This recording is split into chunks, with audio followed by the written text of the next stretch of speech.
ঢাকা আরিচা মহাসড়কের সাভারের Hemayetpur bus stand এলাকা। এখানে সড়কটি দুভাগে বিভক্ত। একটি চলে গেছে সাভার ধামরাই হয়ে মানিকগঞ্জ, অপরটি ব্যবহার হয় সাভার চামড়া শিল্পনগরী এবং মানিকগঞ্জের সিংগাইর যাবার পথ হিসেবে। সাভারগামী সড়কটিতে শৃঙ্খলা থাকলেও চামড়া শিল্পনগরগামী সড়কটি যেন ভোগান্তির আরেক নাম। সড়কের বেশ কিছু অংশে সৃষ্টি হয়েছে খানাখন্দ, অটোরিকশার দৌড়, তার উল্টো পথে যানবাহন চলাচল এখন নিয়মিত বিষয়।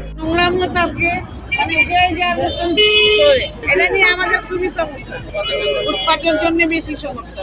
জেনে মন চায় ফুটপাতের দোকানদারি লাগাই না, বুঝছেন। যানজট এখানে এমন থাকে যে 5 মিনিটের রাস্তা, ঠিক আছে, এখানে এমন হয়েছে যানজটের কারণে 1 ঘন্টা লেগে গেছে। মানে কোনো নির্দিষ্ট সময় নেই যে আমি যখন বের হইছি যে আমি 10 মিনিটের মধ্যে বাসা যেতে পারবো কিনা, অথচ আমার বাসার রাস্তা 5 মিনিটের, আমি যাইতে পারবো কিনা এটা কোনো সময় নেই। যানজট আপনার আইনশৃঙ্খলার এখানে কোনো বলতে কিছু নেই, কারণ এই যে রোড ঘন্টার পর ঘন্টা জামে রোডে দেখতে হয়, রাস্তা ভাঙ্গা, আর এটা উল্টা রোডে অটো চলতে হয়, বিকল্প কোনো রাস্তা নেই। বাজার করে ব্যাগ নিয়ে অনেক সময় হেঁটেও যাইতে হয়, হাঁটতে হাঁটতে অনেকখানি পথ যেতে হয়। জ্যাম থাকলে রিক্সা অর্ধেক যাইতে চায় না, অর্ধেক যে আবার রিক্সা পাওয়া যায় না, কারণ জ্যামের কারণে রিক্সা আলাদা যাইতে চায় না।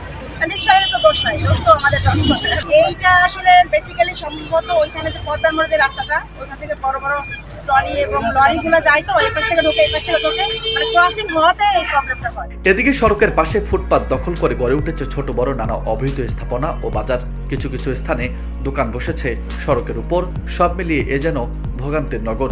ফলে এবার ঈদে বাড়ি ফিরতে ভোগান্তিতে পড়তে হবে বাড়ি ফেরা মানুষকে। রাস্তা যখন কাটা বন্ধ, উল্টো পথ যাওয়াই লাগে, উল্টো পথ ছাড়া তো আর পথ নাই। আর এই যে ভাঙ্গার কারণে তো অনেক কিছু সমস্যা, বড় সমস্যা হলো ভাঙ্গা। না না না না, আমার পুলিশের বাধা অন্য দেয় নাই, সরকার যাওয়ার পর তো কোনো বাধা বাধা দেয় নাই। অটোওয়ালাকে দেয় না, তারা এই অটোওয়ালারা জানি ভাই এখান থেকে আসে একটা দিকে যায়, এটার জন্য তো আমাদের অনেক ভোগান্তি হয়। আমরা তো এটার জন্য অনেক বিপদের ভিতরে পড়ি আমরা, যাইতে পারি না, আমাদের নানান সমস্যা হয়। অন্যদিকে মহাসড়কে অবৈধ স্থাপনা উচ্ছেদ ও শৃঙ্খলা ফেরাতে নিয়মিত অভিযান পরিচালনা করছে সাভার হাইওয়ে পুলিশ। মহাসড়কে যেসব অবৈধ দোকানপাট, হাট বাজার বা অবৈধ অটোরিকশা, সেগুলো নিয়ন্ত্রণের জন্য হাইওয়ে পুলিশ প্রতিনিয়ত অভিযান করে যাচ্ছে। আমরা প্রতিদিনই কাজ করছি। একটা জাতীয় মহাসড়কে অনেকগুলা অর্গানাইজেশন বিভিন্ন ভাবে বিভিন্ন দায়িত্বে থাকে।